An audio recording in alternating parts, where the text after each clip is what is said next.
नमस्कार, SSN solution channel पर आप सभी का स्वागत है।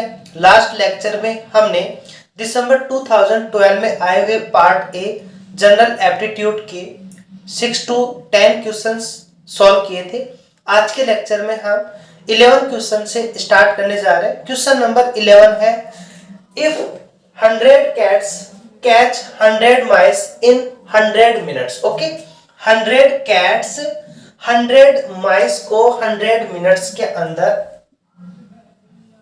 पकड़ रही है। ओके, तो 100 चूहे को पकड़ने में 100 बिल्लियों को 100 मिनट्स लगते हैं। Then how long will it take for 7 cats to catch 7 mice. Okay, तो 7 कैट्स को 7 माइस पकड़ने में कितना टाइम लगेगा, ये हमसे पूछा गया है। रीजनिंग का क्वेश्चन है। अब यहाँ ये जो कैट्स है, बिल्लियां हैं, इनको माइस पकड़ने के लिए ये इंडिपेंडेंट है, एक दूसरे के ऊपर डिपेंडेंट नहीं है, ये सभी फ्री होकर के वर्क कर रही हैं। तो इस टाइप के जो क्वेश्चंस होते हैं वहां एक कैट्स को एक माइस पकड़ने में उतना ही टाइम लगेगा जितना 100 कैट्स को 100 माइस पकड़ने में टाइम लगता है। तो 100 कैट्स को 100 माइस पकड़ने में यदि 100 मिनट लगता है तो एक कैट्स को एक माइस पकड़ने में 100 मिनट लगेंगी। तो यहाँ हमसे पूछा गया है कि 7 कैट्स को 7 माइस पकड़ने में कितना टाइम लगेगा। तो यहाँ 7 कैट्स को 7 माइस पकड़ने में भी उतना ही टाइम लगेगा जितना 100 कैट्स को 100 माइस पकड़ने में टाइम लगता है। तो यहाँ जो हमारा राइट आंसर है वो होगा हमारा ऑप्शन सेकंड। ओके, 100 मिनट्स ही 7 कैट्स को 7 माइस पकड़ने में टाइम लगेगा। नेक्स्ट क्वेश्चन हमारा क्वेश्चन 12 है, what does this diagram demonstrate. Okay, ये जो हमें डायग्राम दिया गया है ये इन ऑप्शंस में से किसे रिप्रेजेंट कर रहा है, ये हमसे पूछा गया है। तो इस डायग्राम को 2 इक्वल पार्ट्स में डिवाइड किया गया है। फर्स्ट कंडीशन कि ये जो डिवाइडेशन है ये 2 पार्ट्स में किया गया है। सेकंड, इनके जो कॉलम्स हैं वो इंक्रीज हो रहे हैं 1 2 3 4 5 6 7 8 इस टाइप से। ऐसे यहाँ भी फर्स्ट सेकंड थर्ड 4 5 7 एंड 8 इस टाइप से कॉलम्स इंक्रीज हो रहे हैं। तो यहाँ पे जो एक रिप्रेजेंट कर रहा है तो दैट मीन्स ये 2 पार्ट्स में डिवाइड कर रहा है। तो 2 पार्ट्स में डिवाइड करने का एक तो हमारे पास में यहाँ है जहां इसे 2 पार्ट्स में डिवाइड किया गया है और इनके जो नंबर्स हैं वो भी कैसे हैं, इंक्रीज हो रहे हैं। यहाँ नंबर्स इंक्रीज हो रहे हैं स्क्वायर की फॉर्म में 1 1 फिर 2 फिर 3, जबकि यहाँ क्या है 1 का स्क्वायर प्लस 2 का स्क्वायर प्लस 3 का स्क्वायर। तो ये 1 का स्क्वायर हुआ, ये 2 का स्क्वायर हो गया, 3 का स्क्वायर हो गया, 4 का स्क्वायर हो गया, इनका एडिशन। लेकिन ये डिवाइड में क्या आ रहा है हमारा 6 आ रहा है, जबकि ये इसे 2 पार्ट्स में डिवाइड कर रहा है। तो इस 2 पार्ट्स के डिवाइडेशन का यहाँ कोई भी यूज नहीं है। अपॉन में क्या आ रहा है हमारे 6 आ रहा है। थर्ड क्वेश्चन की हम बात करें तो 1 + 3, तो 1 + 3 + 5, तो इस टाइप के तो हमारे पास में है नहीं, अल्टरनेटिव है नहीं। हमारे पास तो क्या है 1 2 3 4 5 6 7 इस टाइप से है। तो ये हमारा रॉन्ग हो जाएगा। 2 की पावर 2, 4 की पावर 2, 2n की पावर 2, तो ऐसा भी हमारे पास में कहीं नहीं कि इनके जो कॉलम हो वो केवल इवन हो। यहाँ पर तो एक सीक्वेंस में चल रहा है 1 2 3 4 इस टाइप से, तो ये हमारा रॉन्ग हो जाएगा। अब इस ऑप्शंस की बात हम करें तो यहाँ पे हमें दिया हुआ है ये जो कंडीशन है, तो फर्स्ट + 2, तो first row plus second row, इनकी जो वैल्यूज आ रही है हमारे पास में, यहां से हमारे पास में क्या कंडीशन है, देखो ये ट्वाइस है, first first second second third third same है। तो इन्हें हम क्या लिख सकते हैं 2 × 1। यदि हमने 2 × 1 किया तो हमारे पास में कितने मान है, ये और ये, इसका मान कितना आ रहा है हमारा 2 आ रहा है। अब इसकी जो राइट हैंड साइड है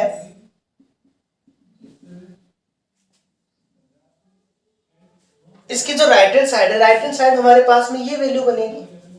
तो यहाँ पे यदि हम n की वैल्यू 1 रखते हैं तो हमारे पास में 2 आ रहा है जो कि इसको सेटिस्फाई कर रहा है, प्लस 2 हमने 2 टाइम्स तक इसको और इसको, ऐसे यहाँ भी हमारे पास में इनको हम ऐड करेंगे तो हमारे पास में क्या बनेगा, 3 और 3 6 बनेगा।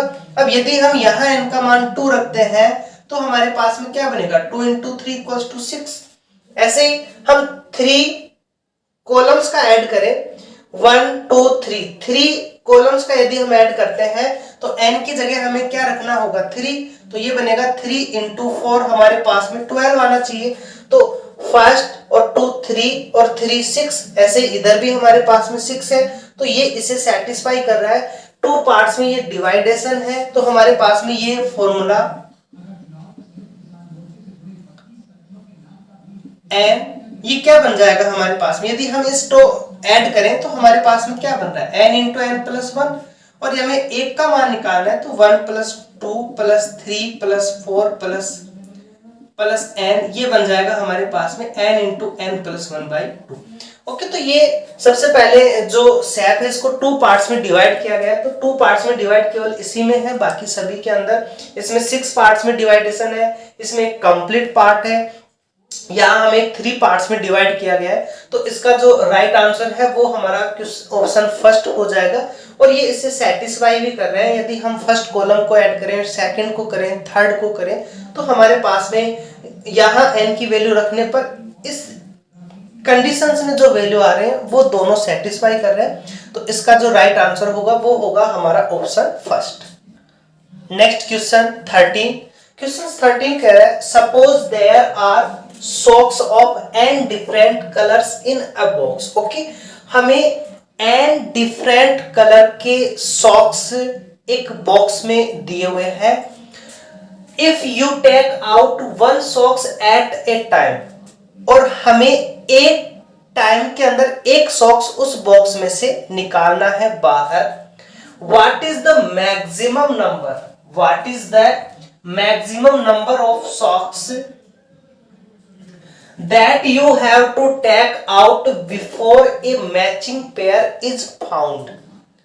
तो यहां हमसे कहा गया है कि इसके मैक्सिमम नंबर ऑफ सॉक्स, आप कितने ज्यादा से ज्यादा जो सॉक्स है वो आप निकालें उस बॉक्स के अंदर, ताकि that you have to take out before a matching pair is found, कि आपको एक जो मैचिंग पेयर का जो फाउंड है मिले, उससे पहले आप कितने अधिकतम सॉक्स उस बॉक्स में से निकाल सकते हैं। Assume that n is an even number, और ये जो n है, ये n क्या है, हमारे पास में एक इवन नंबर दिया हुआ है, दैट मीन्स 2 4 6 8, इस टाइप से वो हो सकते हैं यहाँ पर सॉक्स के नंबर।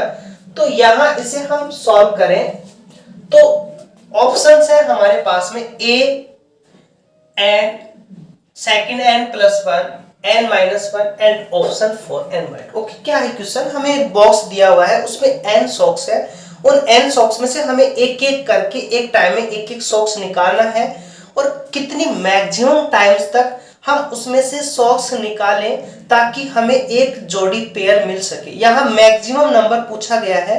तो देखो, यदि हमारे पास में केवल एक डिफरेंट कलर है, ओके, हमारे पास में यदि एक डिफरेंट कलर है और हमें बॉक्स दिया हुआ है और उसमें सॉक्स है, तो हमें सेम कलर के एक पेयर, मतलब 2 सॉक्स निकालने के लिए हमें कितने बार सॉक्स बाहर निकालने होंगे, 2 टाइम्स तक हमें सॉक्स बाहर निकालने होंगे, तब हमारे पास में एक जोड़ी सॉक्स मिल जाएगा सेम कलर का।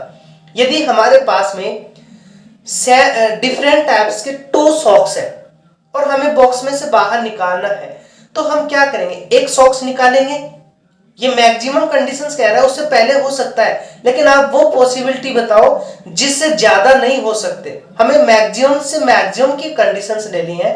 तो हमने सपोज किया, हमने 2 टाइम्स तक सॉक्स निकाले और उनकी मैक्सिमम प्रोबेबिलिटी क्या होगी कि दोनों ही बार वो कैसे हो, डिफरेंट हो। कलर हमारे पास सिर्फ 2 ही है। अब यहाँ हम जैसे ही तीसरा कलर निकालेंगे, चूज करेंगे, तो हमारे पास में एक दो ही टाइप से कलर है, तो जो तीसरा सॉक्स हम निकाल रहे हैं वो थर्ड सॉक्स उन दो सॉक्स में से किसी एक से मैच करेगा और हमारे पास में एक पेयर कलर्स का मिल जाएगा। दैट मीन्स यदि हम n हमारे पास में डिफरेंट कलर्स हैं, तो जैसे ही हम n+1 टाइम्स तक हम सॉक्स को निकालेंगे तो वो n+1 वाला उन n में से किसी ना किसी एक कलर से मैच जरूर करेगा।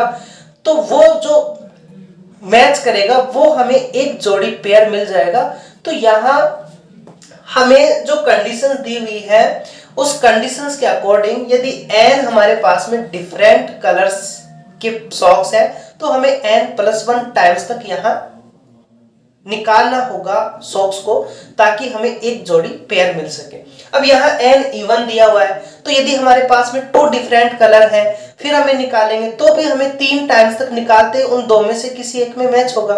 हमारे पास 4 डिफरेंट कलर है, तो जैसे हम 5 टाइम्स तक उसमें से एक सॉक्स निकालेंगे तो भी उन 4 में से किसी एक पर मैच होगा।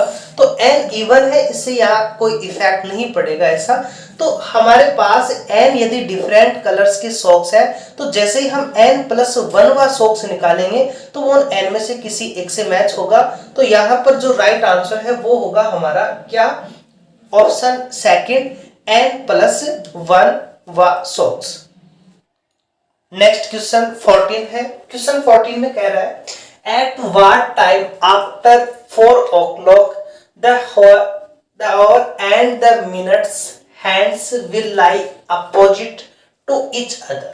ओके, 4 o'clock के बाद में जो आपके पास में घंटे और मिनट की जो सुइयां हैं वो एक दूसरे के आमने सामने कब होंगी। तो ये हमसे क्वेश्चंस पूछा गया है। तो जब हमारे पास में आवर एंड मिनट्स के जो बीच में जो एंगल्स है उस एंगल्स के लिए एक फॉर्मूला होता है, उस फॉर्मूले की हेल्प से हम इसको इजीली वेरीफाई कर पाएंगे। और जो हमारे पास में जो फॉर्मूला है वो आवर एंड मिनट्स के बीच में जो एंगल है उस एंगल के लिए है। तो फॉर्मूला होगा हमारा angle equals to 1/2 60h - 11m। Okay, ये एक फॉर्मूला है, इसे आप रिमेंबर कर सकते हैं कि एंगल हमारा घंटे और मिनट की सुइयों के बीच का एंगल है। तो यहाँ ये जो h है ये h रिप्रेजेंट कर रहा है हमारे आवर्स को, m रिप्रेजेंट कर रहा है हमारे मिनट्स को, और ये जो मोड है ये मोड जो टाइम है उस टाइम के ऊपर डिपेंड करेगा। टाइम यदि नेगेटिव है तो ये नेगेटिव साइन होगा और पॉजिटिव है तो पॉजिटिव होगा। दैट मीन्स टाइम को ये पॉजिटिव बनाने का काम करता है। तो यहाँ हमारे पास में ये कह रहा है कि जो आवर है और मिनट है वो एक दूसरे के अपोजिट डायरेक्शन में होंगी, और यदि कोई दो सुइयां एक दूसरे के अपोजिट होती हैं तो वो एंगल जो होता है वो कितना होता है हमारा 180। तो यहाँ पे हमारे पास में एंगल का मान दिया हुआ है 180, ओवर हमें दिया हुआ है 4। हमें मिनट की वैल्यू निकालनी है।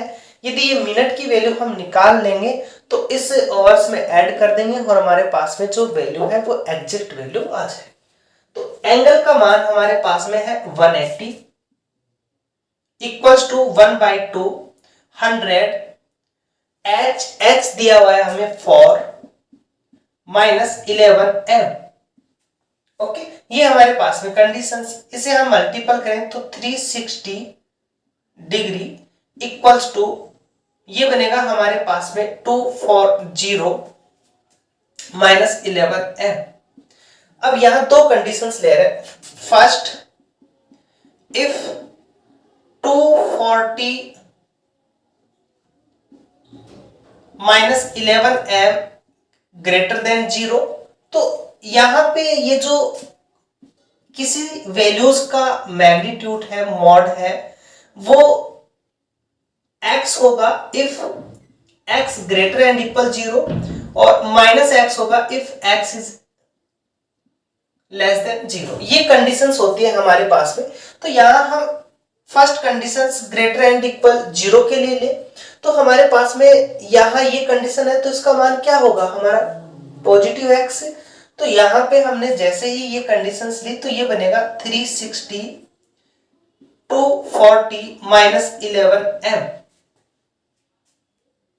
यहां से हमारे पास में जो वैल्यू बनेगी माइनस 11m इक्वल्स टू ये होगा हमारा 360 माइनस 240 इंप्लाइज करके माइनस 11m इक्वल्स टू यहां हमारे पास में 0 2 0 2 एंड 1।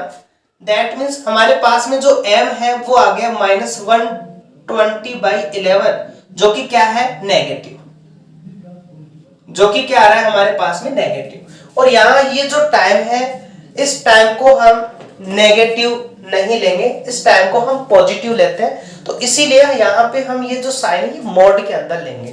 तो ये तो हम ले नहीं रहे क्योंकि यहाँ नेगेटिव आ रहा है। अब हम क्या सेकंड ले रहे हैं, if 240 minus 11m is less than 0, then हमारे पास में क्या होगा, यदि ये लेस देन है तो माइनस x होगा। तो यहाँ पे हमारे पास में जो कंडीशंस बनेगी 360 इक्वल्स टू ये माइनस में होगा, तो minus 240 minus 11m, that means 360 equals to minus 240 plus 11m।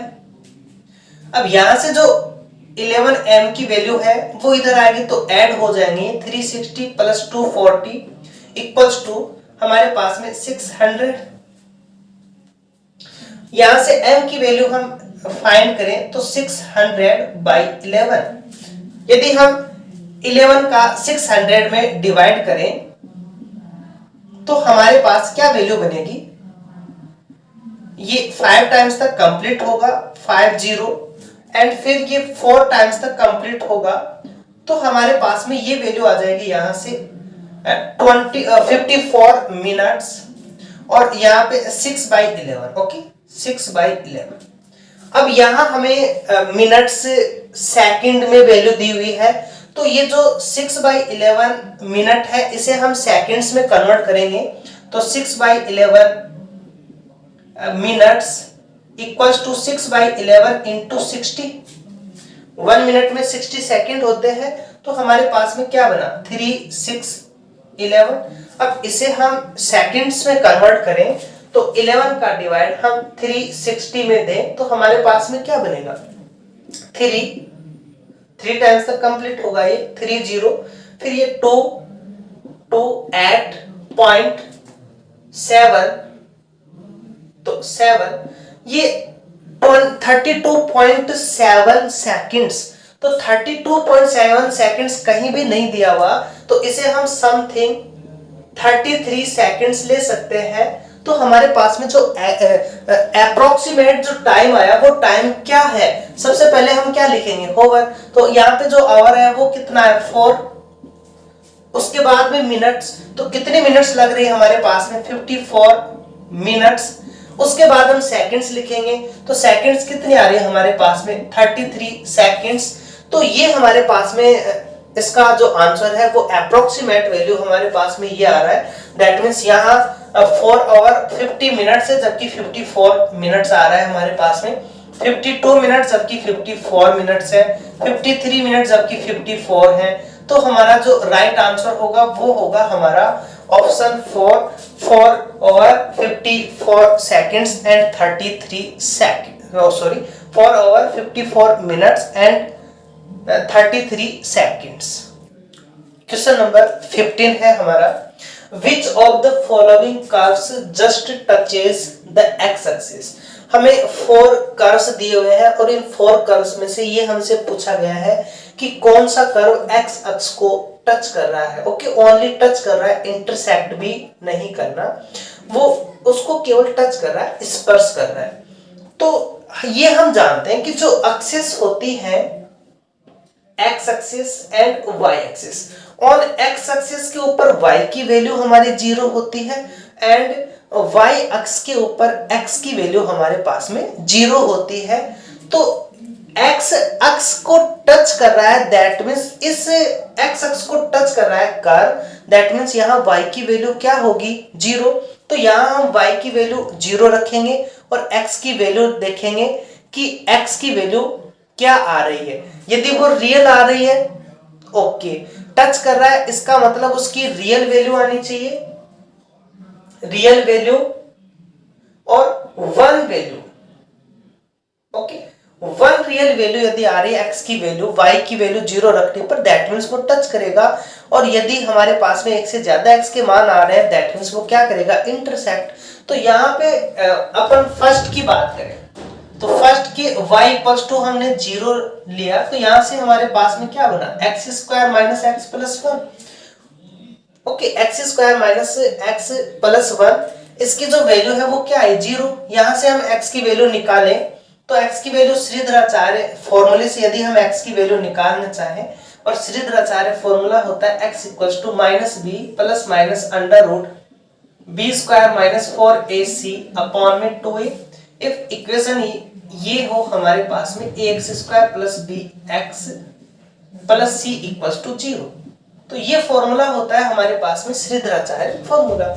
यहां से हम x की वैल्यू निकालें, माइनस बी क्या है, x का कोफिशिएंट, तो -1 plus minus under root B square, तो यहां पे होगा हमारा पर -4, ये क्या है, x का कोफिशिएंट, एक्स स्क्वायर का कोफिशिएंट 1 और c क्या है हमारे पास में, c एक कांस्टेंट वैल्यू 1 अपॉन में 2 1। तो यहां से हमारे पास में क्या बना, -1 प्लस माइनस यहां पे अंडर रूट -3/2। अब ये अंडर रूट के अंदर यदि हमारे पास में नेगेटिव वैल्यू है, दैट मींस ये क्या होगा हमारे पास में इमेजिनरी, ओके, काल्पनिक होगा। इमेजिनरी हमें नहीं चाहिए, इसका मतलब ये इसके ऊपर टच नहीं करेगा, तो फर्स्ट हमारा रॉन्ग हो गया। सेकंड की यदि हम बात करें तो सेकंड में हमारे पास में y इक्वल्स टू 0 लिखें तो हमारे पास में क्या कंडीशंस बनी, X square minus 2x plus 2 equals to 0। यहां से हम x की वैल्यू निकालें तो माइनस b, तो 2 प्लस माइनस अंडर रूट -2 का स्क्वायर, तो बनेगा 4 -4, a क्या है 1 और c क्या है हमारे पास में 2/2। यहां से हम देखें तो 2 प्लस माइनस अंडर रूट ये 4 और यहां से माइनस का ऐड, तो -4 बनेगा। ये -4 भी क्या देगा हमें, नेगेटिव वैल्यू, दैट मींस ये भी हमारा रॉन्ग हो गया। ऑप्शंस थर्ड की यदि हम बात करें, y इक्वल्स टू 0 इंप्लाइज करके X square minus 10x plus 25 equals to 0 का ये दिख रहा है क्लियरली, x माइनस 5 का होल स्क्वायर, ये हमें x माइनस 5 का होल स्क्वायर दिख रहा है, दैट मींस x की वैल्यू क्या है 5 and 5, तो y का मान x 0 होने पर वो x को केवल 5 और 5 पॉइंट पर ही कट कर रहा है, दैट मींस ये a की वैल्यू आ रही है, रियल वैल्यू आ रही है, दैट मींस ये स्पर्श रेखीय कर्व होगा जो इसको टच करेगा x अक्ष पे, तो ये ऑप्शन हमारा राइट हो जाएगा। अब ऑप्शन 4 को भी हम चेक कर लें। ऑप्शन 4 y इक्वल्स टू 0, तो यहां से X square minus 7x plus 12 equals to 0, तो जैसे हम इसकी वैल्यूज निकालेंगे x की वैल्यूज, तो यहाँ फैक्टर्स करेंगे तो ये बनेगा एक्स स्क्वायर माइनस के 4x minus 3x plus 12 equals to 0 लिख सकते हैं इसे हम, -7x को। अब इन 2 के अंदर यदि हम x कॉमन लें तो x माइनस 4, और इन 2 के अंदर यदि हम 3 कॉमन लें तो x माइनस 4। अब x माइनस 4 हमारा कंप्लीट में से कॉमन आ गया, तो हमारे पास में x की वैल्यू आई 3 और 4। इसका मतलब ये 3 और 4 यदि हम यहाँ नंबर दे 1 2 3 4, तो 3 के ऊपर भी हमारा y 0 है, 4 के ऊपर भी y 0 है, और 3 और 4 के बीच में y 0 नहीं है, तो दैट मीन्स या तो ये ऐसे कर्व आएगा या फिर इसके नीचे से कर्व बनेगा, तो ये इसके ऊपर टच नहीं कर रहा, ये क्या करेगा इसको इंटरसेक्ट करेगा, ऐसे आके ऐसे जाएगा, या फिर नीचे से आ रहा है तो ऐसे जाएगा ये, तो इस प्रकार से इसको टच नहीं कर रहा है, इसको इंटरसेक्ट कर रहा है। लेकिन ये जो कंडीशन है हमारी 5, ये केवल 5 पॉइंट, ओके, यहाँ यदि हम एक पॉइंट 5 लें तो ये केवल 5 के ऊपर ही इसको टच कर रहा है, बाकी कहीं पर भी इसको टच नहीं कर रहा। x का मान यदि हम 5 ले रहे तभी y 0 है, अदरवाइज नहीं है। दैट मीन्स ये कर्व हमारा इसको कांटेक्ट करेगा। तो यहाँ ये जो ऑप्शंस हमें दिए हुए हैं, इन ऑप्शंस की हेल्प से हमारे पास जो कंडीशंस आ रही है वो ऑप्शंस थर्ड हमारा राइट हो रहा है, क्योंकि यहाँ पर y की वैल्यू 0 रखने पर x की एक रियल वैल्यू आ रही है, तो ये कर्व x अक्ष को टच करेगा। तो ये थे आज के लेक्चर्स के 11 to 15 question. Okay, next lecture में हम बचे हुए क्वेश्चंस लेकर के आएंगे। Okay, thank you for watching.